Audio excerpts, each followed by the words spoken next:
आज मला त्यांची आठवण येते की त्या वडिलांमुळे आज मी आज डॉक्टर होऊ शकलो. थोडंसं एक न्यूनगंड होता मनात की आपण यांच्यासमोर बोलता येणार नाही, तोंडात मला येईल तुला येईल काय म्हणतील लोक. 5 आर. पहिला आर रीडिंग, दुसरा रिसायटिंग, तिसरा रीरायटिंग, चौथा रिव्हिजन आणि 5वा रिक्रिएशन. नमस्कार, देशोन्नतीमध्ये मी ऐश्वर्या शिंदे आपलं स्वागत करते. तुम्ही बघत आहात देशोन्नतीचा खास कार्यक्रम जंग ए जिंदगी. आपण जंग ए जिंदगी या कार्यक्रमात आजपर्यंत अनेक कथा बघितल्या आहेत, अनेक लोकांच्या कहाण्या ऐकल्या आहेत आणि या कार्यक्रमाचा मुख्य उद्देशच हा आहे की तुम्ही समाजातील अशा लोकांबद्दल जाणून घ्यावं ज्यांनी आपल्या जीवनात खूप संघर्ष केलाय आणि आज ते एका लेवलपर्यंत पोहोचले आहेत. आजचा एपिसोड आपल्यासाठी खूपच खास असणार आहे, कारण आपल्यासोबत आपल्या स्टुडिओमध्ये आज उपस्थित आहेत मेडिकलचे वैद्यकीय अधीक्षक डॉक्टर अविनाश गावंडे सर. नमस्कार सर, तुमचं खूप खूप स्वागत आहे आमच्या या स्टुडिओमध्ये. तर आपण सरांबद्दल तर आज जाणून घेणारच आहोत आणि मेडिकल फील्डबद्दलही त्यांना विचारणार आहोत, पण सुरुवात करूया त्यांच्या पर्सनल लाईफपासनं. तर सर, आम्हाला सगळ्यात आधी सांगा, तुमचं बालपण आणि घरचं एकंदरीत वातावरण कशा प्रकारचं होतं? सुरुवातीला तर मी आज धन्यवाद देतो, तुम्ही मला इथे बोलावलं आणि आज मला चान्स दिला की काही माझ्या मनातल्या गोष्टी बोलायचा. तुम्ही जर माझा विचार केला तर लहानपणापासून आम्ही म्हणजे वडील शेतकरी, आई हाऊसवाईफ आणि अशा याच्यात लहानपण माझं पूर्ण 5व्या वर्गापर्यंत माझ्या खेड्यात गेलं, जिथे आत्ताही तिची लोकसंख्या 2000 आहे. अशा ठिकाणी गेलं. त्याच्यामुळे घरी शेती बऱ्यापैकी असताना सुद्धा तर आमच्या या वातावरणामुळे आम्हाला अभ्यासाच्या बाबतीत थोडंसं आवड कमीच होती. म्हणजे शेतात जाणं आणि कधी वाटलं तर गाई म्हशी हे पाहणं हे आमच्या लहानपणाचं कर्तव्य होतं. घरी एक घोडा पण होता, तर त्यावर फिरायला जाणं हे सगळं होतं. पण जेव्हा माझ्या वडिलांना लक्षात आलं की हा जसं म्हणतात ना मुलाचे पाय पाळण्यात दिसतात, तर की असं जर राहिलं तर हा शिकणार नाही, म्हणून माझ्या वडिलांना जबरदस्तीने मला 6व्या वर्गात तालुका प्लेसला आणलं आणि तिथे मला हॉस्टेलला तिथं ठेवल्याच्या नंतर तरी सुद्धा मी मध्ये मध्ये कसंही करून खेड्यावर जाऊन माझे ते आनंद घ्यायचा प्रयत्न करायचं. पण मला वडिलांनी एकदा ताकीद दिली की तू जर असा करशील तर माझी शेती ही पूर्ण विकून टाकेल आणि मी इथं काहीच ठेवणार नाही. मग तेव्हा मला जी ताकीद दिल्याच्या नंतर जे मग मी दिग्रस या तालुका प्लेसला आलो आणि तिथं माझं 6व्या वर्गापासून तिथं शिक्षण 12वीपर्यंत झालं. आणि हे तेच कारण आहे की आज मला त्यांची आठवण येते की त्या वडिलांमुळे आज मी आज डॉक्टर होऊ शकलो. आणि लहानपणी विचार केला तर मी आता नागपुरात आहे, म्हणजे माझ्या मुलांसाठी सगळ्या फॅसिलिटी आहे. पण जेव्हा आमच्या वेळेस विचार केला तर त्यावेळेस परिस्थिती अशी होती की वातावरण सगळं अभ्यासाच्या विरोधातलं, कारण बाकीच्या गोष्टी तिथलं कसं आयुष्य घालवायचं, कारण लहानपणीचे गेम्स जे होते त्या वातावरणातनं या वातावरणात येणं हे मला खूप कठीण गेलं. आणि हे करत असताना 12वीत पण आम्हाला बऱ्यापैकी त्रास झाला. पण त्यानंतर मग माझी नशिबाने जेव्हा 12वीची परीक्षा झाली तेव्हा मला वाटलं मला पाहिजे तसे मार्क भेटणार नाही. मग मी माझी आत्या राहते तिथे मंगरुळपीरला, ते तिथे गेलो, त्या आत्याकडे राहिलो, म्हणजे रिझल्ट लागेल त्या दिवशी. आणि मग वाटलं की आपला रिझल्ट चांगला लागणार नाही, आपल्या घरच्याची जी इच्छा आहे हा डॉक्टर झाला पाहिजे ती पूर्ण होणार नाही. त्याच्यामुळे मन एकदम असं एक वाईट वाटत होतं की आता आपला वेळ गेला. आपण आधीच गावात न जाता आपण कंटिन्यू जर चांगला अभ्यास केला असता तर आपल्याला मार्क्स मिळाले असते. पण आत्याचे मिस्टर हे एका शाळेत क्लार्क म्हणून काम करायचे आणि त्यांच्याकडे त्यावेळेस गॅजेट यायचं आधीच रिझल्ट. तर गॅजेट आला आणि ते म्हणाले की अविनाश तुझा यवतमाळ जिल्ह्यात पहिला आहे. अरे बापरे. आणि तो आनंद झाला. मग रिझल्ट घेऊन घरी गेलो. मग तो एक चांगला दिवस मी आजपर्यंत विसरू शकत नाही.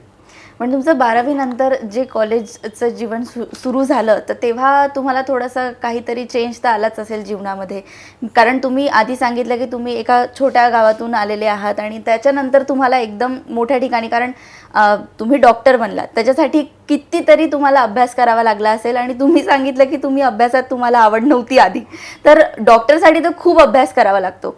तर ते तुम्ही सगळं ते कसं मॅनेज केलं तेव्हा, आणि तुम्हाला मार्गदर्शन कोणी केलं की काय काय करावं लागतं? आधीपासूनच हा जर विचार केला की सुरुवातीला जसं मला खेड्यातल्या वातावरणाची आवड होती आणि ते मध्ये कधी विसरू नये आणि त्या वातावरणात बाहेर येऊ नये हीच मानसिकता झाली होती. पण जेव्हा मी तालुका प्लेसला आलो तर माझे पूर्ण म्हणजे दिवस हा सगळे थोडेसे स्ट्रेसमध्ये राहायचे. म्हणजे खेड्यातला आलेला माणूस शहरात राहणं, त्या विद्यार्थ्याला शहरात काम करणं हे सगळं कठीण जायचं. त्याच्यामुळे मी एकटा राहण्याच्या बाबतीत मग एकटा राहत असताना मग अभ्यास करायचा. मग माझ्या लक्षात आलं की दरवर्षी आपण जे वाचतो, जे काही मॅथमॅटिक्स 5वीचं आहे 6वीचं आहे, तर बेस कसा चांगला राहायला पाहिजे या दृष्टीनं आम्ही वाचन बऱ्यापैकी करायचं. त्याच्यामुळे माझा बेस 6व्या वर्गापासून तर 12वीपर्यंत माझा बेस सगळ्या विषयाचा चांगला झालेला आहे. आणि त्यामुळे मग 12वीच्या नंतर जेव्हा मग परत मेडिकल कॉलेजमध्ये आलो, तीच परिस्थिती परत, म्हणजे जसं खेड्यातनं तालुका प्लेसला आलो, थोडंसं एक न्यूनगंड होता मनात की आपण यांच्यासमोर बोलता येणार नाही, तोंडात मला येईल तुला येईल काय म्हणतील लोक, तर त्याच्यामुळे कोणाशी बोलता येत नव्हतं. आणि ही परिस्थिती तर माझा MBBS होईपर्यंत राहिली. कारण माझी जी भाषा आहे ते थोडंसं MBBS झाल्यानंतरही जेव्हा मी नागपुरात आलो MDच्या वेळेस, त्यावेळेस मी बोलताना असं राऊंड घ्यायला जायचो वार्डात कुठे, तर माझ्या तोंडातच काबिल का कसा आहे तू. म्हणजे आताही तुम्ही बघितलं 20-25 वर्षानंतरची मुलं मोठे झालेले आहे, ते त्यांच्या मुलाला घेऊन येतात माझ्याकडे, काका तो तुमचा शब्द कुठे आहे. आता तो शब्द माझ्या तोंडात नाही, पण त्याला तर आठवतं की हा काबिल का कसा आहे तू. तर हा जे शब्द आहे तो त्याच्यात MBBSला असताना सुद्धा मला त्या भाषेचा आणि तो त्रास होत गेला. मग तसंच तो थोडासा न्यूनगंड तिथे पण राहिला. म्हणजे जसं खेड्यातनं तालुका प्लेसला आली, तालुका प्लेसनं डिस्ट्रिक्ट प्लेसला MBBSला आलो, तर त्यावेळेस परत दुसरे चॅलेंजेस सुरू झाले. पण हे करत असताना जसं फर्स्ट इयर गेलं, त्याच्यामुळे सेकंड इयरमध्ये मित्राशी मिसळलो आणि त्याच्यानंतर एक थोडंसं आपल्या पर्सनॅलिटीमध्ये हे जे चेंजेस आणत मग माझं MBBS झालं. आणि MBBS झाल्याच्या नंतर मी MBBS यवतमाळनं केलं, त्याच्यामुळे नागपूरशी माझा काहीच गंध नव्हता. त्याच्यामुळे नागपूरला मी याच्यासाठी आलो की मला या सगळ्या परिस्थितीतनं थोडंसं समोर जायचं आहे, माझ्या घराला पण समोर न्यायचं या दृष्टीनं आलो. आणि मला तेव्हा लक्षात आलं की नागपूरला MBBS झालेल्या लोकांना प्रायव्हेट हॉस्पिटलमध्ये नोकरी मिळायची आणि हे आमच्या यवतमाळला नव्हतं होत. तर त्या नोकरीसाठी मी नागपुरात आलो. आणि तो माझ्या आयुष्यातला सर्वात मोठा टर्निंग पॉईंट आहे. आणि मी डॉक्टर उदय बोधनकर सर यांच्याकडे काम केलं आणि त्यावेळेसपासून माझ्या जे चेंजेस आले आणि मग पुढे MD झालो. आणि त्यावेळेसच माझे इतके इथे संबंध झाले MD करत असताना, मग मी नागपूर सोडलं नाही. मग मी आता तेव्हापासून इथे नागपूरलाच आहे. आज तुम्ही सर मेडिकलचे वैद्यकीय अधीक्षक आहात आणि चाइल्ड स्पेशालिस्ट म्हणून खूप प्रसिद्ध आहात. पण या जर्नीमध्ये तुम्हाला खूप आव्हानं आली असतील किंवा खूप कॉम्पिटिशन पण असेलच तुमच्या फील्डमध्ये पण, तर तुम्ही ह्या सगळ्याला कसं मॅनेज केलं सर? हा एक आणखी पण महत्त्वाचा प्रश्न असा आहे जीवनातला माझ्या, की जसं MBBS झाल्याच्या नंतर मग मला सर्व्हिस सुरू झाली. सर्व्हिसमध्ये मी जवळपास 11 वर्ष टेम्पररी सर्व्हिस होती. आणि तुम्ही विचार करू शकता, टेम्पररी सर्व्हिस 11 वर्ष. आधीच आमचं आयुष्य 6 वर्ष MBBS PG, म्हणजे तसं जवळपास लग्नाच्या येईपर्यंत 28-29 वर्षाचे आम्ही होऊन जातो. आणि 28-29-30 वर्ष झाल्याच्या नंतर तुम्हाला जर 11 वर्ष टेम्पररी सर्व्हिस असली, 4-4 महिन्याची ऑर्डर मिळायची आणि यावेळेस फॅमिली एक मुलगी होती, आणि अशा परिस्थितीत जर नोकरी गेली तर आपण काय करायचं. म्हणून मग मी एक प्रॅक्टिस सुरू केली. आणि प्रॅक्टिस करत असताना त्यावेळेस संबंध झाले तर प्रॅक्टिस पण चालायला लागली. म्हणजे त्यावेळेस एक प्रॅक्टिस करणं आणि सर्व्हिस करणं ही माझी गरज होती. आता ती माझी सवय झालेली आहे. म्हणजे मला आता त्याशिवाय आवडत नाही. आणि मी जेव्हा लेक्चरशिप करत असताना माझं होतं की आपलं काम करायचं, आपलं मेडिकलचं टीचिंग. कारण माझं आधीपासून वाक्य आहे, गव्हर्नमेंट मेडिकल कॉलेज आणि hospital. College means student, hospital means patient. म्हणजे विद्यार्थी आणि रुग्ण हे दोनच आमचे केंद्रबिंदू आयुष्यातले. त्या दोघांसाठी मला काम करायचं. त्याच्यामुळे टीचिंगमध्ये माझा खूप आवड आहे. मी मागच्या 8 वर्षापासून मेडिकल कॉलेजच्या स्टुडंट काउन्सिलचा इंचार्ज आहे. म्हणजे एकूण एक स्टुडंट काउन्सिलचे curricular activities, extra curricular activities त्याच्यावर मी वॉच ठेवतो. तर ही आवड आहे. तर माझं त्यावेळेस असं होतं की टीचिंग पण करायचं, आपली प्रॅक्टिस आणि फॅमिली एवढंच होतं. मला बाकी कुठं माझी इंटरेस्ट नव्हता. पण 2019मध्ये इथे आमचे डीन होते डॉक्टर मित्रा सर. त्यांनी म्हटलं की आपकी मेरे से अच्छी पहचान है, मैं आपको जानता हूँ, आप यहाँ पे मेडिकल सुपरिटेंडेंट क्यों नहीं होते. मैं डीन हूँ, आप मेरे साथ रहेंगे तो और काम अच्छा कर पाएंगे कॉलेज के लिए. माझ्यासाठी तो एक आश्चर्याचा दिवस होता. कारण माझी इच्छा नव्हती करायची. कारण मला वाटलं MS म्हणजे काम खूप आहे आणि हे मला झेपणार नाही, कारण ॲडमिनिस्ट्रेटिव्ह वर्क मला जमणार नाही. त्याच्यामुळे मी नाही म्हटलं. मी त्यांचा निरोप आला परत. मी असे 15-20 दिवस असे घातले नाही म्हणून. पण जेव्हा असं लक्षात आलं की सरांची खूपच इच्छा आहे, तर मी मेडिकल लीव टाकून चालला गेलो, म्हणजे जेणेकरून माझं झालं नाही पाहिजे. पण तिकडनं आल्याच्या नंतर सरळ परत सरांनी म्हटलं की आप कुछ दिन के लिए तो एटलीस्ट 6 महीने के लिए तो MS बन जाओ. और वो दिन अभी भी याद है. 7 नोव्हेंबर 2019ला मी वैद्यकीय अधीक्षक झालो. आणि वैद्यकीय अधीक्षक झाल्याच्या नंतर मग माझं लाईफ जसं टीचिंग, प्रॅक्टिस, फॅमिली असं करत असताना माझं लाईफ हा थोडंसं चेंज होईल असं वाटलं नव्हतं मला. मी ॲडमिनिस्ट्रेशनमध्ये जाईल, पण त्या दिवसपासून माझं लाईफ खरोखर चेंज झालं.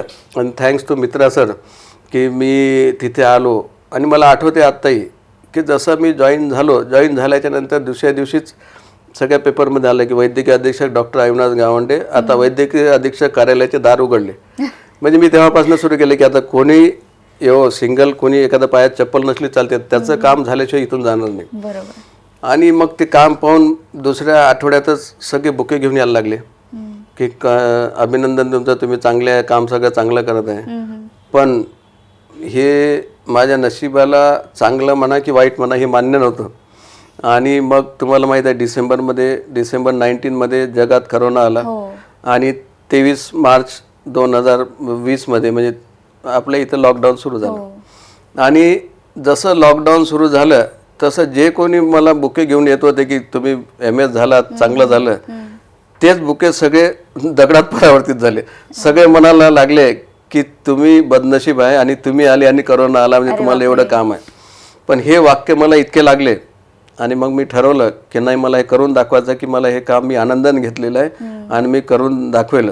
आणि तेव्हा तुम्हाला सगळ्याला माहीतच आहे की पूर्ण भारतात 1000 बेडेड कोविड हॉस्पिटल एकच होतं. आणि ते हॉस्पिटल चालत असताना जो आनंद मला मिळाला, ज्यावेळेस तुम्ही बघत असाल तर बाहेर कुठेही पेशंटला ठेवायला जागा नव्हती, पण आम्ही तिथे पेशंटला ठेवायला जागा केली. एक 80 बेडेड आमचा एक विश्रांती वार्ड म्हणून होता. जसा पेशंट आला ते 80 बेडमध्ये राहायचा आणि मग त्याला डायव्हर्ट व्हायचे. म्हणजे आम्ही कोणाला नाही म्हटलं नाही. ही परिस्थिती हँडल करत असताना ते मला आजही आठवते.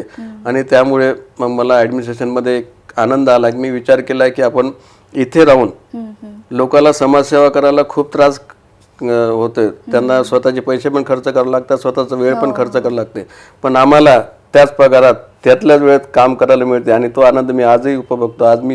आज मला एक आनंद आहे की त्या कदाचित करोनाला धन्यवाद देण्यासारखी परिस्थिती आहे की त्यामुळे आपण आज या स्टेजला आलो. आणि त्यामुळे करोनाचा दुसरे पण फायदे आहे.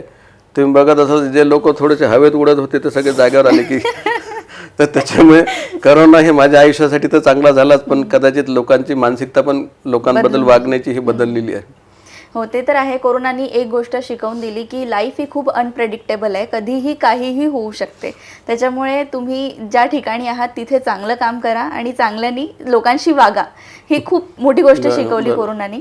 आणि सर, आता तुम्ही बोलता बोलता कोरोनाची आठवण काढलीच आहे, तर मला सांगा ओव्हरऑल मेडिकलमध्ये कंडिशन कशी होती? कारण आपण बघितलं की प्रायव्हेट हॉस्पिटल सगळे बंद होते एका लेवलपर्यंत. तर तेव्हा एकतर मेडिकल कॉलेज म्हणजे जे गव्हर्नमेंट आहेत हॉस्पिटल्स तेच सुरू होते आणि त्यातल्या त्यात मेडिकलमध्ये खूप गर्दी झालेली होती. तर ते सगळं तुम्ही लोकांनी कसं मॅनेज केलं स्टाफ? त्यावेळेसचे तर मला आठवते की माझा एक डायरी पण लिहिलेलं, मी रोज डायरी लिहायचो. मी त्या काळात 23 मार्च 2020 पासनं तर 11 नोव्हेंबर 2020 पर्यंत मी घरी गेलो नाही, घरी कोणाचीच भेटलो नाही. अरे बापरे. मी खाली एका रूममध्ये राहायचो, तिथंच माझं जेवण यायचं. एकच कारण होतं की ही नवीन बिमारी आहे, कोणाला माहीत नाही कसं आहे, घरी आई आहे, लहान मुलं आहे आणि माझ्यामुळे कोणाला होऊ नये. एक माझ्यात तर तोपर्यंत संचारलं होतं की आपल्याला यासाठी कामच करायचं आहे आणि आपल्याला काही होणार नाही. म्हणजे मी घाबरण्याचा संबंध नाही, माझ्या मनातच होतं की मला काहीच होणार नाही, पण माझ्यामुळे कुठे त्रास होऊ नये म्हणून मी घरी जात नव्हतो. आणि ते करत असताना चॅलेंजेस रोज यायचे. तुम्ही सुरुवातीच्या काळात जर पाहिलं तर करोनाच्या काळात फक्त गव्हर्नमेंट इन्स्टिट्यूटचं अलाउड होते पेशंट ॲडमिट व्हायला.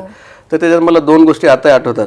एक पहिली गोष्ट, सुरुवातीला असं होतं की एखाद्या घरचा जर कोणी कोविड पॉझिटिव्ह आला, त्याच्या संबंधातले जेवढे लोक आहे त्यांना जोपर्यंत निगेटिव्ह येत नाही तोपर्यंत वार्डात ठेवायचं होतं. तर मला एक आठवतंय की त्यावेळेस वार्ड नंबर 25 आम्ही तयार केला होता. आणि कोणी पॉझिटिव्ह असले की त्याचे रिलेटिव्ह सगळे तिथं राहणार. रिलेटिव्ह म्हणजे त्याच्या कॉन्टॅक्टमध्ये जे येणार आहे. आणि परिस्थिती अशी आली होती एकदा की ते कंटाळले होते, रिपोर्ट संध्याकाळी यायचा होता आणि रिपोर्ट त्याच दिवशी याचा रिपोर्ट, असं जास्त दिवस थांबायचं काम नाही पडायचं.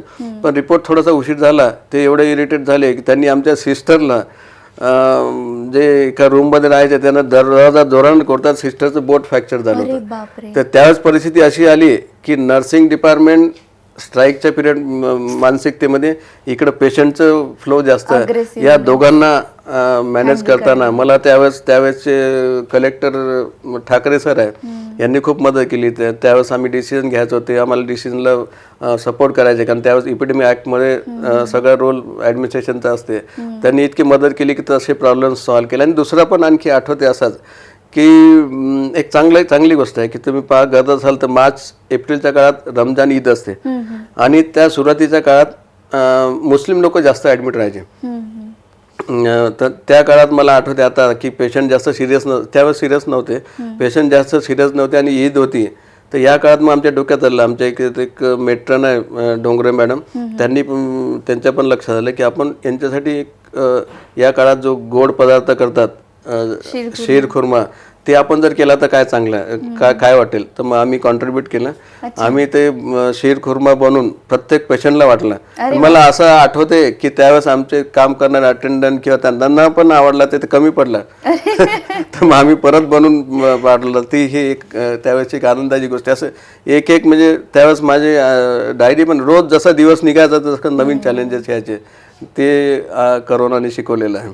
हो, कोरोनानी तर वाईट गोष्टी दिल्याच आहेत ऑब्व्हियसली, पूर्ण देशाला नाही तर जगाला वाईट गोष्टी दिल्या, पण त्यासोबतच काही चांगल्या गोष्टी पण त्या पिरियडमध्ये झालेल्या आहेत, हेही आपण मान्य केलंच पाहिजे. पण कोरोनामध्ये अजून एक गोष्ट झाली ती अशी की सगळे शिक्षण घेणाऱ्या ज्या स्टुडंट्स होते त्या सगळ्यांच्या शाळा बंद झाल्या, कॉलेज बंद झाले आणि त्यांचा कॉन्टॅक्ट आला मोबाईलवरती. त्यांच्या हातात मोबाईल्स आले, लहान लहान मुलांच्या हातात मोबाईल्स आले. त्याच्यामुळे लहान मुलांवरती काही ना काही परिणाम आपण बघतोच आहे, जसं अग्रेसिव्हनेस वाढणे आणि हे सगळं. तुम्ही चाइल्ड स्पेशालिस्ट आहात सर आणि तुम्ही सेमिनार्स वगैरे पण घेता, तर तुम्ही यावर काय बोलू शकता? म्हणजे लहान मुलांमध्ये काय काय आता बदल दिसत आहेत त्या गोष्टीमुळे?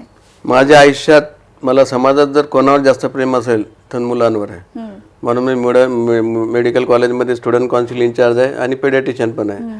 आणि अनफॉर्च्युनेटली जर सर्वात अफेक्टेड जर कोणी असेल करोना काळात, ते आमचे सगळ्यांचे आवडते मुलं आहे. तुम्ही बघत असाल तर की सर्वात आधी जर कोणी लॉक झालं असेल तर लहान मुलं झाली. त्यांचे मैदानी गेम, त्यांचे खेळणं, त्यांचे शाळा, त्यांचे मित्र सवंगडी हे सगळं सोडून त्यांच्या हातात मोबाईल, लॅपटॉप आणि कॉम्प्युटर्स हे सगळे आलेले आहे. आणि त्यामुळे त्यांच्या लहान मुलापासनं तर मोठ्या 12वीतल्या मुलापासून किंवा कॉलेजच्या मुलांपासून त्यांच्या प्रत्येक लेवलला अलग अलग परिणाम झालेला आहे. आणि नुसतं लॉक जर झाले नाही, तुम्ही बघत असाल अनलॉक करत असताना बाकी लोकांना अनलॉक केलं, पण सर्वात उशिरा अनलॉक झाले असेल तर आमचे लहान मुलं झाले. त्याच्यामुळे सर्वात जास्त या करोनापासून सफरर जर कोणी असेल तर ते लहान मुलं आहे. लहान मुलांचा विचार केला तर छोटे मुलं त्यांना स्किन रिलेटेड, त्यांना डोळ्याचे रिलेटेड आजार सुरू झाले. कॉम्प्युटरमुळे त्यांची सवय झाली, त्यांना मीडिया वापरायची सवय झाली. काही लोकांना, मोठे पोरांना चुकून सोशल मीडियाचे ॲडिक्शन सुरू झालं. काही मुलांना त्यांना ऑनलाईन अभ्यास करता आला नाही किंवा ती झेपलं नाही, ती जमलं नाही, तसे मुलं ट्रॅकच्या बाहेर गेले. तुम्ही बघत असाल तर मुलं इतके चांगले आहे, सर्वात चांगले. प्रत्येकाचा मुलगा त्याला बरं काही ना काहीतरी कॅलिबर आहे, काही ना काही त्याच कॅरेक्टरिस्टिक आहे. चांगले मुलं, किती मुलं, सगळे मुलं रेल्वे ट्रॅकवर धावणारी मुलं आहे. आणि चुकून जर ट्रॅकच्या बाहेर आले तर ट्रॅकच्या आतमध्ये आणणं खूप कठीण जाते. हे बाहेर आणायचं काम हे करोनाच्या काळात जे मुलं लॅपटॉपवर, जे मुलं मोबाईलवर गेले, जे मुलं कॉम्प्युटरवर जास्त डिपेंड झाले, त्या काळात हे झालेलं आहे. आणि तुम्ही बघत असाल त्या काळाची सगळी पिढी काही ना काहीतरी बदललेली आहे. जनरल त्या काळाच्या नंतरच्या मुलांच्या पिढीमध्ये, त्याच्या आधीच्या मध्ये बदललेलं आहे. याच्यातनं ज्या पॅरेंटनी आपल्या मुलांना बरोबर मार्गदर्शन करून याच्यातनं बाहेर काढलं तेच चांगले झालेले आहे. नाही तर बऱ्याच आयुष्य बिघडलेलं आहे, चेंज झालेलं आहे.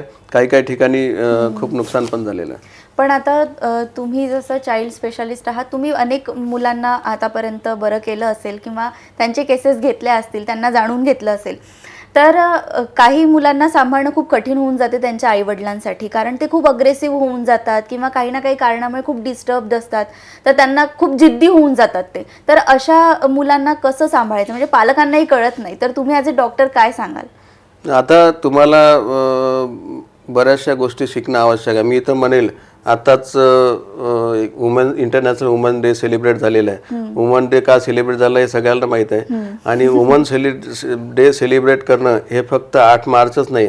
मी तर म्हणेल प्रत्येकाचा सन्मान फक्त 8 मार्चला न होता हे वर्षभर व्हायला पाहिजे. कारण यातनं बाहेर निघायसाठी कोणी जर सर्वात चांगला जर प्रयत्न करू शकत असेल आणि कोणाला जर लीडिंग रोल करायचा असेल ते प्रत्येकाच्या घरी राहणारी ही स्त्री आहे. ती बहीण असो, ती मुलगी असो की ती आई असो, तर यांचा रोल हा खूप महत्त्वाचा याच्या बाहेर काढण्यासाठी. तर त्याच्यासाठी सर्वात महत्त्वाचं आहे माझं एक आर्टिकल आहे त्याच्यावर, pin to mobile, PIN, P for parenting. Parenting करत असताना हे वॉचफुल पॅरेंटिंग पाहिजे. त्याला मराठीत आपण जागरूक पालकत्व म्हणता येईल. तर हे सर्वात महत्त्वाचं आहे. मुलगा आपला अभ्यास करत आहे, मुलगा नेटवर अभ्यास सुरू आहे, मोबाईलवर अभ्यास सुरू आहे, तर त्यावेळेस त्याला न टोकता त्या याच्यात तुम्हाला वॉचफुल पॅरेंटिंग करणं आवश्यक आहे. तुम्हाला त्यावर त्याचं ऑडिटिंग करणं आवश्यक आहे. त्याचा मोबाईल कारण आजकाल मुलं खूप हुशार झाले. 11-12 वर्ष झाले की मुलं त्यांना वाटतं की माझ्यासारखं हुशार कोणीच नाही, माझ्या आई वडिलाला काहीच समजत नाही. तर त्याच्यामुळे त्याचं न दुखवता तुम्ही जर त्याला दुखवायला गेले की तो थोडंसं आउट ऑफ ट्रॅक जाण्याचे जास्त चान्सेस आहे. त्याला न दुखवता वॉचफुल पॅरेंटिंग करणं आवश्यक आहे.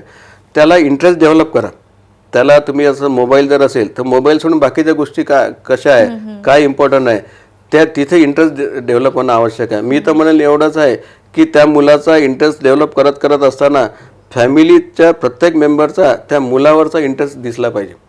म्हणजे उदाहरण जर असेल तर लहान मुलगा जर असेल, त्याला एखादा शाळेचा प्रोजेक्ट जर असेल, त्याला एखादं काही बनवायचं जर असेल, तर फक्त आईनंच नाही तर त्या लागणारं साहित्य वडिलांनी पण आणून दिलं पाहिजे आणि सोबत बनलं पाहिजे. हा जो फॅमिली इंटरेस्ट दिसेल तेव्हा मुलामध्ये परिवर्तन तुम्हाला लक्षात येईल. आणि तिसरा सर्वात महत्त्वाचा पॉईंट विचार केला तो आहे PIN, pin no to mobile. तर हा मोबाईल एवढा घातक आहे. मोबाईल पण आता मोबाईलशिवाय कोणीच राहू शकत नाही. एखाद्याच आपला फॅमिली मेंबरशिवाय राहू शकेल पण मोबाईलशिवाय राहू शकत नाही. आणि मी म्हणेल ते माझ्यासाठी पण शक्य नाही. आता याचं एक उदाहरण म्हणजे मी मागच्या 2-3 महिन्याआधी एक व्हॉट्सअपवर आर्टिकल लिहिलं की व्हॉट्सअप एवढा वाईट आहे की तुम्ही जर विचार केला की उद्या तुमचे 10 प्लॅन्स आहे आणि व्हॉट्सअप पाहिल्याच्या नंतर 10 पैकी एक पण होणार नाही. आणि हे आर्टिकल लिहिल्याच्या नंतर दुसऱ्या दिवशी सकाळी उठल्यानंतर मीच व्हॉट्सअप बघितला. म्हणजे मी जर मोबाईलचा आगेस आहे पण मी त्याच्याशिवाय राहू शकत नाही, तर जनरल पब्लिकसाठी किती कठीण आहे. तर याच्यासाठी आहे सोल्युशन. मुलांच्या मनात लहानपण मुलं खूप चांगले आहे, तुम्ही त्यांना कसं त्यांच्या डोक्यात पेराल तसे मुलं तयार होतात. त्याच्यामुळे लहानपणापासून प्रत्येकाने मोबाईलच्या बाबत चांगल्या आणि वाईट गोष्टी मुलाच्या मनात गेल्याच पाहिजे. म्हणून मी तर म्हणेल जर सगळ्यांना सवय लावायची असेल तर आपल्या घरी शू रॅक जशी असते ना तसं मोबाईल रॅक ठेवायला पाहिजे. म्हणजे एक सिम्बॉलिक म्हणून मुलगा आला की आई आले वडील आले मोबाईल रॅकमध्ये मोबाईल ठेवायचा, म्हणजे त्या मुलाच्या डोक्यात राहील की जसं शू हा आतमध्ये अलाउड नाही तसं मोबाईल हे आतमध्ये म्हणजे आपल्या मनात अलाउड नाही. आपल्या हे मुलाच्या मनात आलं पाहिजे. तसंच आपल्या घरी मंदिर असते, प्रार्थना स्थळ असतात, तसं एखाद्या रूमवर लिहिलं पाहिजे नो मोबाईल झोन. म्हणजे मुलांच्या लक्षात येईल की तिथं त्या रूममध्ये जाताना मोबाईल नो मोबाईल झोन. तर एक डोक्यात राहील की आपल्याला प्रॉपर मोबाईल कसा वापरता येईल, त्याचा वापर खरोखर चांगल्या ठिकाणी कसा करता येईल हे मुलं त्याच्यापासून शिकेल. आणि ह्या गोष्टी जर केल्या तर हे आधुनिक आणि हेच महत्त्वाचे आहे. म्हणजे मी जसं महिला दिनाचा विषय उल्लेख केला तसं आज महिला दिनाच्या चॅलेंजेस हे आहे. या चॅलेंजेस बाहेर करायचं असेल तर हे जे पिन टू मोबाईल आहे तर अशासारखे विचार करून, आणि पालकत्वामध्ये बऱ्याचशा गोष्टी आहे. याच्यावर आणखी दुसरं पण आर्टिकल आहे. ते आर्टिकल म्हणजे सुपर्ब इंडिया. अच्छा, म्हणजे सुपर म्हणजे SUPERB, superb, INDIA, S for support. तुमचं प्रत्येक पालकाचं एक कर्तव्य आहे मुलाला सपोर्ट करणं. नाही तर आपल्याला सवय कशी आहे, तू बघ बाजूच्यानं 90% मिळाले, तुला काहीच येत नाही. पण तू लक्षात ठेव ना, बाजूचा मुलगा हा फक्त अभ्यास करते, तुमचा मुलगा क्रिकेटमध्ये चांगला खेळते. बाजूचा मुलगा फक्त अभ्यास करते, तुमच्या मुलाचं पेंटिंग चांगलं आहे. बाजूचा मुलगा फक्त अभ्यास करते, तुमचा मुलगा रायटिंगमध्ये चांगला आहे. तर त्याच्या चांगल्या गोष्टी घ्या, त्याला सपोर्ट करा. हा एक महत्त्वाचा आहे. आणि अंडरस्टँडिंग पण म्हणजे मुलांना जर विचार केला की आपली आई आपल्याला नेहमीच बोलत राहते, पण मुलाच्या मनात एक त्यांचं अंडरस्टँडिंग असं करा की तुमच्या आयुष्यात तुमचा खरा मित्र जर कोणी असेल तर तुमचे आई वडील आहे.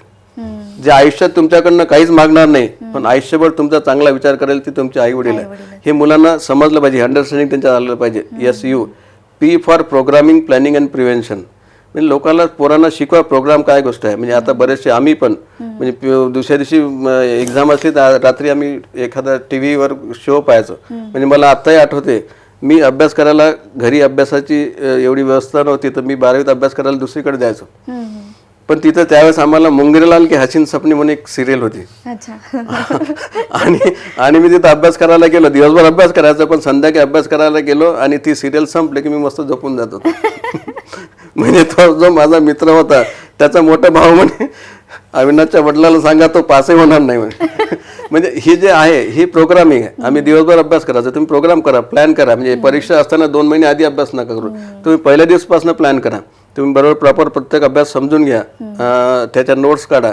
तर हे जे प्रोग्रामिंग प्लॅनिंग प्रिव्हेन्शन हे पोरांच्या पर्सनॅलिटीमध्ये आलं पाहिजे. SUPE for exercise. आजकाल एक्सरसाइजला वेळच नाही. तुम्ही पाहाल तर मुलं सकाळी 1 क्लास, दुपारी 1 क्लास, मग शाळा, मग संध्याकाळी कराटे, मग जुडो, मग स्केटिंग. आणि अशा ह्याच्यात मुलं एवढे बिझी असतात. म्हणजे आपले आदरणीय सन्माननीय पंतप्रधान मोदी साहेब बिझी नसेल तेवढे मुलं बिझी असतात. त्याच्यामुळे एक्सरसाइज हा खूपच महत्त्वाचा विषय आहे. एक्सरसाइज जर असेल तर पोरांचं मन चांगलं राहते, पोरांचं कॉन्सन्ट्रेशन चांगलं राहते, त्यांची हेल्थ चांगली राहते, ते आजारी नाही पडत.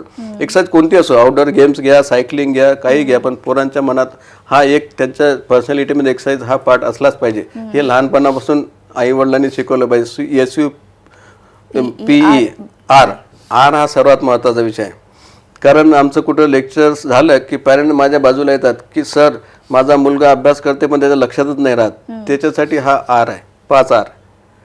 पहिला R रीडिंग, दुसरा रिसायटिंग, तिसरा रीरायटिंग, चौथा रिव्हिजन आणि 5वा रिक्रिएशन. म्हणजे तुम्ही जर वाचाल आणि तेच जर 3दा वाचाल तर तुमच्या 30% लक्षात येईल, तुम्हाला ते विषय समजून येईल. रिसाईट कराल म्हणजे चिंतन मनन कराल तर तुम्हाला 50% लक्षात राहील. ते जर तुम्ही वाचलं 3दा तुम्हाला समजलंच, ते तुम्ही रिसाईट केलं, तुम्ही चिंतन मनन केलं म्हणजे तुम्हाला बऱ्यापैकी लक्षात आलं. आणि हे जर लिहून पाहिलं तुम्ही नसतं डोक्यात, तुम्ही जेवढं हाताने लिहिण्याचा प्रयत्न कराल तर तुम्हाला 70% लक्षात राहील. आणि हे सगळं करत असताना काही दिवसानं नॅचरल आहे, काही दिवसानं माणूस विसरते, तर याचं रिव्हिजन करणं सर्वात महत्त्वाचं आहे. म्हणजे तुम्ही हा विषय विसरणार नाही. पण रिव्हिजन सोबत त्याला तेच ते काम नको. तो जर रिक्रिएशन करेल, रिक्रिएशन कोणते मी तर म्हणेल म्हणजे TV पाहणं हे रिक्रिएशनचा प्रकार नाही आहे. रिक्रिएशन कुठलं आहे, उड्या मारणं, खेळणं, गप्पा करणं, एखादी रेअरली कॉमेडी सिरियल पाहणं. पण ह्या जर गोष्टी कराल रिक्रिएशनमध्ये, त्याला जे आवडते मुलाला ते रिक्रिएशन कराल तर तुमचं जे रीडिंग जे वाचणं आहे जे तुम्हाला लक्षात राहणं त्या गोष्टी खूप चांगल्याने करू शकता. SUPRB for bond. बॉन्ड हा मुलांचा आणि आईवडिलाचा नको, स्टुडंट, विद्यार्थी, मुलं आणि टीचरचा पण राहील. बॉन्ड हा स्वतः पण आजूबाजूला जे राहणारे लोक आहेत त्यांच्यात बॉन्ड तयार झाला पाहिजे. बॉन्ड हा मुलांचा आपला एकमेकांचा मित्राशी तयार झाला पाहिजे. हे बॉन्ड जी आहे ही त्यांना शिकवणं आवश्यक आहे. Super India, I for immunisation ते सांगायची गरज नाही. N फॉर न्यूट्रिशन, न्यूट्रिशनबद्दल तर खूप साऱ्या गोष्टी आहेत. जंक फूडपासनं तर काय गोष्टी आहे, कशा गोष्टी आहेत, तर ह्या गोष्टी डिटेल सांगणं आता शक्य नाही. आणि D फॉर डिसिप्लिन. डिसिप्लिन हे मुलांच्या पर्सनॅलिटीमध्ये त्यांच्या डे टू डे प्रॅक्टिसमध्ये टाकणं सर्वात महत्त्वाचं आहे. आणि डिसिप्लिन मुलं असाल तर आयुष्यात कधीच मागे येत नाही. आणि इंटरेस्ट डेव्हलप करा. आणि शेवटीचा सुपर इंडियाचा A फॉर ॲश्युरन्स. मी म्हणाल एवढ्या सगळ्या जर गोष्टी ऐकल्यात, आय ॲश्युअर यू की तुमचा मुलगा, समाजाचा मुलगा, तुमच्या फॅमिलीतला मुलगा कधीच कुठे मागे नाही येणार. तुम्ही मागे नाही येणार, तुमची फॅमिली नाही, आणि सोबतच मग आपला भारत पण मागे येणार नाही. बापरे, म्हणजे सुपर इंडियाचा मेडिकल लँग्वेजमध्ये लहान मुलांसाठी इतका मोठा अर्थ असू शकतो हे तर मी विचारच केला नव्हता. खूप चांगल्याने समजून सांगितलं तुम्ही सुपर इंडिया. आणि हे तुम्ही आपल्या सेमिनारमध्ये लोकांनाही समजावून सांगत असाल ना? हो, आमचे बरेचसे आहे. म्हणजे आता अडोलसंट काउन्सिलर असल्यामुळे exam stress, nutrition, personality issues, image issue असतात अडोलसंटमध्ये ते, आणि असे बरेचसे टॉपिक आहे. सुसाईड प्रिव्हेन्शन आहे, ॲडिक्शन आहे, तर याच्यावर आम्हाला ते नेहमीच असते. पण हा जो सुपर इंडिया आहे हा एक इम्पॉर्टंट आहे की कुठल्या याच्यात फिट होऊन जाईल. पण आता सर जसं आपण बघतोय की लहान मुलांमध्ये खूप जास्त आजारांचं प्रमाण वाढलेलं आहे. आणि आता आपण पॅरेंटिंगबद्दल बोलतोच आहे, तर असं बरेचदा आपल्याला असं आढळतं की लहान मुलं रडले नाही पाहिजे म्हणून त्यांच्या हातात मोबाईल दिला जातो. म्हणजे जेवतानाही ते इकडे तिकडे गेले नाही पाहिजे म्हणून त्यांना अगदी लहान लहान बाळांना सुद्धा काहीतरी कार्टून लावून दिलं जातं आणि मग त्यांना तिथे शांतपणे बसून असतात आणि ते जेवण दिलं जातं. तर तशा याचा त्या लहान मुलांवरती कशा प्रकारे प्रभाव पडतो आणि काय वाईट परिणाम मुलांवरती होतात? मुलं हा सर्वात एक इझिली ॲसेसिबल आहे सगळ्या बिमारीसाठी. म्हणजे एक फिजिकल बिमारी हेल्थ वाईज आणि दुसरं मेंटल. आता तुम्ही जसं मोबाईलचा विचार केला तर हे मानसिक आजार आहे आणि हे खरोखर याला कारणीभूत पॅरेंटच असतात. म्हणजे आज सकाळचीच गोष्ट, एक चांगल्या घरचे म्हणजे इंडियात न राहणारे पॅरेंट माझ्याकडे आले, आता इंडियात शिफ्ट झाले ते. आणि मी बघितल्याच्या नंतर थोडा वेळ बाकी डिस्कशन सुरू झालं तर मुलगा बरोबर मोबाईलमध्ये आपलं टक टक टक टक करत होता. म्हटलं नो मोबाईल. सर नाही म्हणे मी असंच एका मोबाईल बिलकुलच नाही, त्याला मोबाईल कधीच देत नाही. म्हटलं कधीच देत नाही पण त्याला प्रत्येक तिथले ॲक्शन समजत होते. मी म्हटलं सगळे ॲक्शन मोबाईलच्या समजते, याचा अर्थ तुम्ही कधीच देत नाही होऊ नाही शकत. हा मोबाईल तर बरोबर शिकलेलाच आहे, त्याच्यामुळे आपणच चूक आहे. म्हणजे मोबाईल हा वापर कसा कमी करायचा याच्याबद्दल मी सांगितलंच आहे. पण आपल्या सवय, आमच्याकडे पेशंट येतात, पेशंट रिपोर्ट फाईलमध्ये न आणता ते रिपोर्ट मोबाईलवर टक टक टक टक सर पहा रिपोर्ट. मग मी त्यांना म्हणतो अर्जंट असेल तर बघेन मी, नाही तर अर्जंट नसेल तर मला टाईप रिपोर्ट पाहिजे. कारण थोडंसं कडक राहणं आवश्यक आहे, थोडंसं आई वडिलांना हे शिकणं आवश्यक आहे. मोबाईल एक स्टोरी सांगतो. मुलं जे आहे जसं न्यूट्रिशन हा प्रत्येक आईचा प्रॉब्लेम आहे की मुलं खातच नाही. मुलगा खात नाही त्याचं वजन चांगलं आहे, त्याचं हिमोग्लोबिन चांगलं आहे. तर मुलगा खात नाही याचे सगळे रिझन्स काय की मुलाला दर 1 तासानं काही ना काही दिल्या जाते. मुलाला कधी चांगले चॉकलेट दिल्या जाते मोठं, तर त्याच्यामुळे एनर्जी मिळते, मुलं खायची इच्छा नाही. थोडं झालं तर दुसरं आजी येते थोडे मुरमुरे गरम करून देते, कोणी येते काही येते. तर एक हे कारण आहे. दुसरं मुलाला सवय लागत नाही. एक स्टडी झालेला आहे, एक ग्रुप ऑफ चिल्ड्रन्स आहे, त्याला वाटी त्यांच्या हातात दिली बाउल आणि त्यांच्या हातात खाण्याचा पदार्थ आणि स्पून दिलेला आहे. दुसरा ग्रुप आहे त्याला तिथं मुलं बसलेलं आहे पण स्पून आणि बाउल विथ खाण्याचा पदार्थ हे फीडर लावलेलं आहे. म्हणजे इथे दुसरा खाऊ घालते तिथं हाताने घेतात मुलं. तर याच्यात असं लक्षात आलेलं की जे मुलं हाताने घेतात त्यांचं लवकर संपलं, खाऊ घालणाऱ्याचं नाही संपलं. हेच मुलं तेच पण खाऊ घालणारे आम्ही इकडे लावले फीडर आणि हे हातात यांच्या दिलं तर यांचं लवकर संपलं. म्हणजे याचा अर्थ तुम्ही मुलांच्या मागे कसे राहतात, मुलांना तुम्ही ज्या गोष्टी करायला सांगाल त्या गोष्टी मुलं नाही करतात. तर तुम्हाला ही गोष्ट हे सायकोलॉजी शिकणं आवश्यक आहे मुलांची. आणि हे सगळे मग बाकीचे जे मानसिक आजार आहे हे डिपेंडन्सी आहे ह्या गोष्टी दिसणार नाही. आणि सोबत तुम्ही बाकी विचार केला तर मुलांची बरीचशी प्रतिकारशक्ती डेव्हलप झालेली नसते, त्याच्यामुळे बाकी फिजिकल आजार जास्त होतात. म्हणजे कधी वॉमिटिंग, कधी सर्दी, कधी खोकला, कधी लूज मोशन, मग चिडचिड करणं, निमोनिया, अतिसार, डायरिया, चिकनगुनिया, डेंग्यू सारखे आजार मच्छरमुळे होणारे, मलेरिया, जॉन्डिस, टायफॉइड, हे सगळे मुलांमधले कॉमन आजार आहे. कारण मुलांची तेवढी प्रतिकारशक्ती डेव्हलप झालेली नसते. म्हणून प्रत्येक आईनं हे आजार होऊ नये म्हणून प्रतिबंधात्मक उपाय आधी केलेच पाहिजे. त्याच्यासाठी सर्वात महत्त्वाचं आहे की जन्म झाल्याबरोबर बाळाला वरचं काहीच देऊ नये. तुम्ही बघा ॲनिमलमध्ये ॲनिमलला डिलिव्हरी झाल्याच्या नंतर त्यांच्या बाळाला कुठलं दूध वरचं पाजत नाही, ते तेवढं सफिशियंट असतं जेवढं त्या आईकडनं मिळते. तसं माणसात सुद्धा वरचं द्यायची गरज नसते, पण आपल्याकडे जी पद्धत आहे ती नको, त्याच्यामुळे आजार होण्याचे चान्सेस आहे ते होणार नाही. म्हणून 6 महिने बाळाची प्रतिकारशक्ती चांगली राहिली पाहिजे. त्याच्यामुळे एक्सक्लुझिव्ह जास्तीत जास्त आईचं दूध मिळालं पाहिजे. आईचं दूध जास्तीत जास्त देणं यासाठी आईला बाळ जेव्हा पोटात असते तेव्हापासून आईच्या मनाची तयारी करणं सर्वात महत्त्वाचं आहे. काही कारणानं दूध सिक्रेशन कमी होते, ते होऊ नये म्हणून तेव्हापासून जर तुम्ही तयारी केली तर आईचं दूध कमी होणार नाही. त्याच्यासाठी काही गोष्टी महत्त्वाच्या आहे. आईची झोप महत्त्वाची, दुपारी झोप पाहिजे, थोडी रात्री पण झोप पाहिजे. आईचं न्यूट्रिशन बॅलन्स डाएट पाहिजे.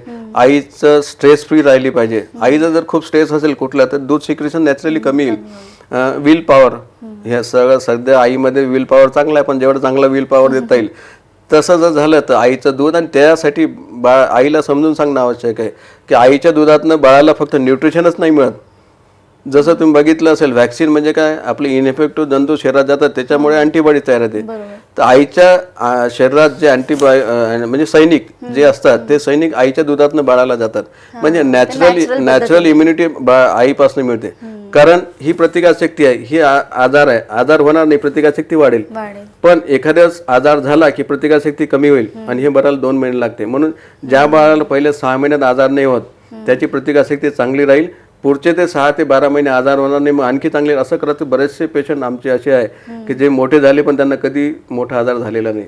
तर हे 6 महिने आईचं दूध, 6 महिन्यानंतर व्यवस्थित पूरक आहार, तो पण पूरक आहार व्यवस्थित गेला पाहिजे. नाही आपल्याला पूरक आहार म्हटलं की कमर्शियल फूड द्यायची सवय असते, एक कॉम्पिटिशन असते की मी या कंपनीत घेते, मी या कंपनीत घेते.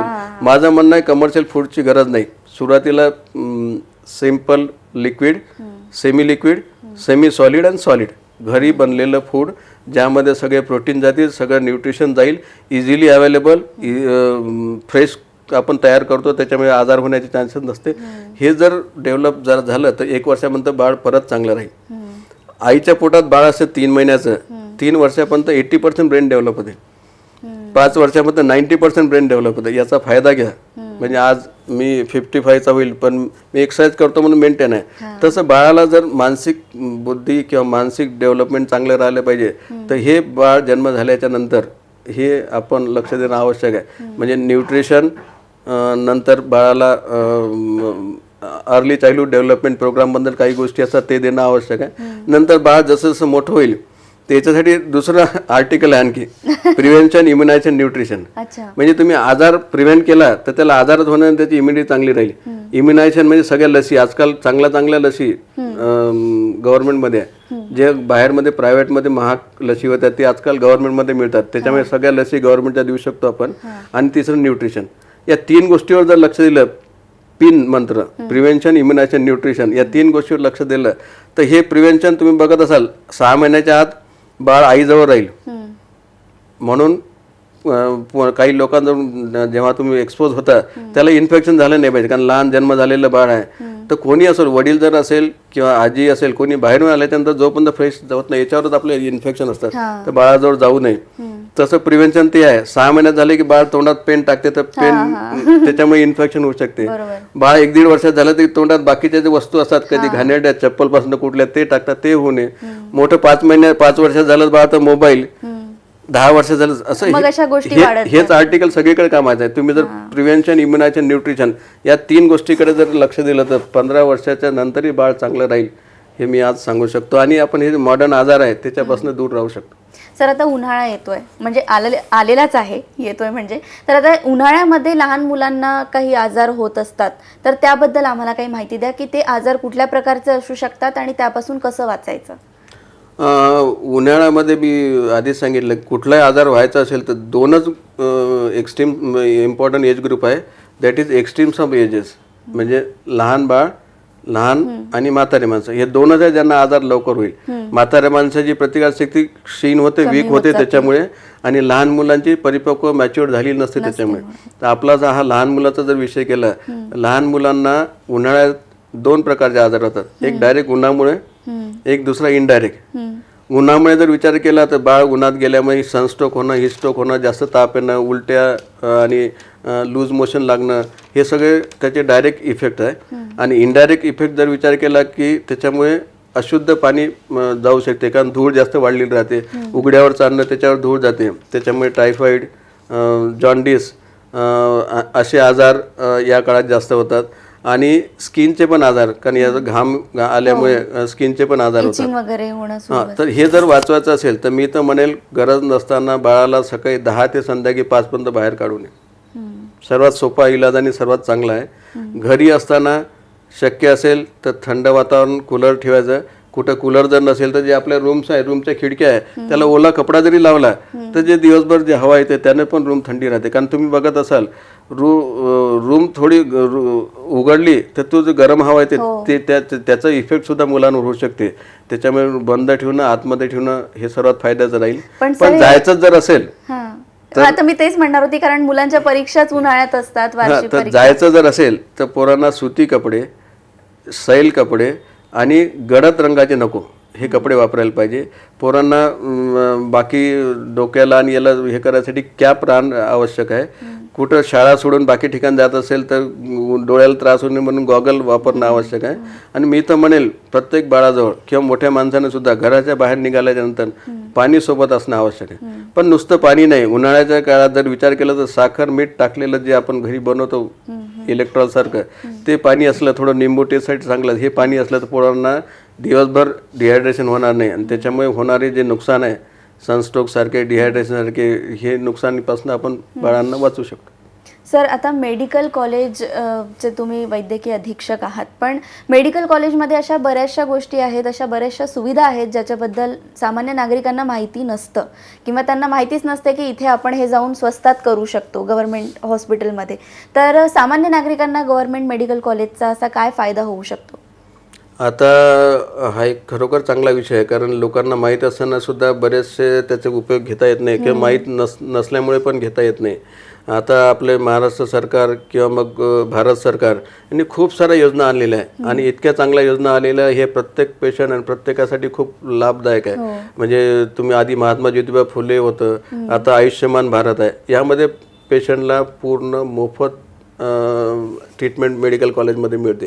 आणि आपल्याकडे बघितलं असेल नागपूर हे एक मेडिकल हब झालेलं आहे. नागपूरमध्ये तुम्ही बघत असाल तर बाकी तर ठीक आहे, पण जेवढे मेडिकल कॉलेजेस आहे इथे आता सध्या चांगली फॅसिलिटी आणि चांगली सर्व्हिस आहे. आणि बरेचसे केसेस तुम्ही ऐकलं पण असेल की चांगल्या कॉम्प्लिकेटेड केसेस सॉल्व्ह होतात. आणि आता नवीन महाराष्ट्र गव्हर्नमेंटने आता नवीन आणखी काढलेलं आहे, त्याच्याप्रमाणे पेशंटला बाहेरून कुठलीच तपासणी करायची गरज नाही राहत, बाहेरून कुठंच औषधी घ्यायची गरज नाही. हे खूप चांगलं आपल्या सरकारचं आहे. तर त्याच्यामुळे मेडिकलला आणि आता याच्यात नवीन याच्याप्रमाणे ॲडमिनिस्ट्रेशन आणि सगळ्या गोष्टी आमच्या आधी सर डॉक्टर राज गजबे सर आहे, हे सगळं असल्यामुळे आणि इथले सिनियर डॉक्टर सगळे चांगलं काम करत असल्यामुळे आजकाल डॉक्टर फॅसिलिटी खूप चांगली झालेली आहे. त्याच्यामुळे मेडिकलला सगळ्यांनी ट्रीटमेंट घ्यायला मी तर म्हणेल घेतल्याच्या नंतर ज्यांना चांगला अनुभव आला त्यांनी दुसऱ्याला सांगणं आवश्यक आहे. कारण आम्ही सांगितल्यापेक्षा तिथल्या पेशंट ट्रीटमेंट घेतली, ज्यांना चांगला अनुभव आला त्यांनी जर सांगितलं तर मेडिकलमध्ये येणाराचा ओघ वाढेल. आणि जे काही सध्या मेडिकल फील्डमध्ये विचार केला तर खर्चिक बाब आहे, ते लोकांचा खर्च कमी करता येईल. हो, ही नक्कीच एक बाब आहे.